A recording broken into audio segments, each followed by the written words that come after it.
Alright, welcome to the channel. We just finished up this 96 Kawasaki 400 liquid cooled Kawasaki bayou. It came out nice. Not bad for an old girl. But I wanted to show you the main issue why these bikes eat up top ends and how to set the timing on them, since there wasn't many clear videos. So if you're tackling a top end, I want to let you know why it failed and how to time it. They're quite easy. So I got another motor over here, donor motor.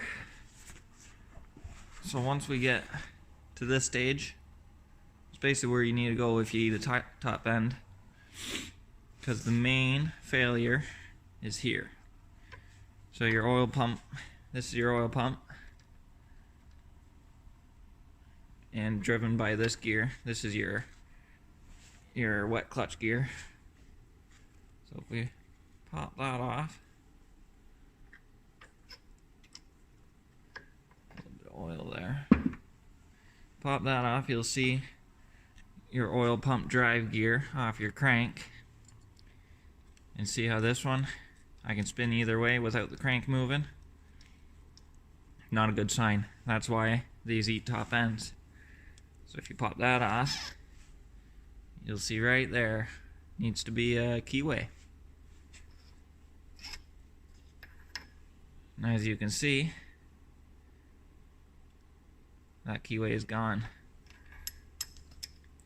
Now this engine and that one over there in that bike right now, which it's running good, they both had sheared keyways. And they both had top end problems. So this one, all the valves are gone. But that cam's alright. But this one dropped a valve and it ate the piston, of course. We'll pop that back on. Actually, we don't need that on there. So the reason why that is a vital component is right here. This feeds your top end with oil, and of course all the other bearings there. But once that oil pump stops pumping because that keyway sheared, your top end's getting no more oil. So if you hear your top end getting loud on these, shut her down. You probably need a keyway, which easy fix to do yourself, really. It might look like we're in pretty deep, but we're not. So you really just need to take this cover off, which you can do this in the bike.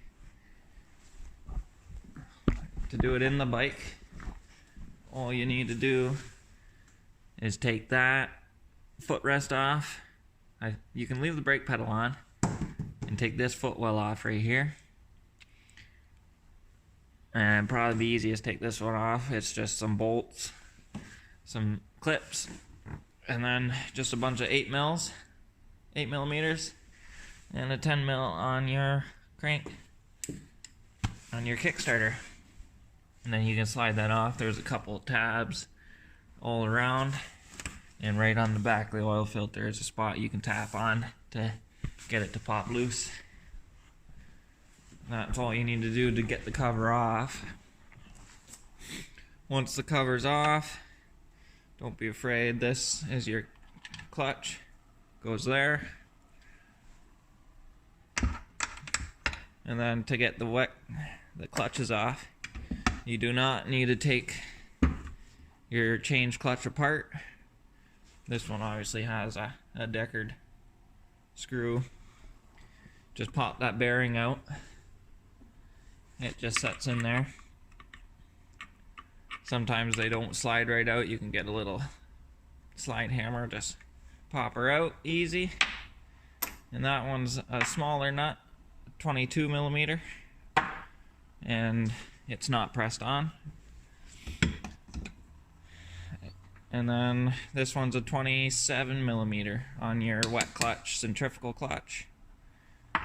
And then that'll slide off. You don't need a puller either. That'll slide off. You can slide your change clutch off, and then you'll be at this position, which you can slide your centrifugal clutch gear off here.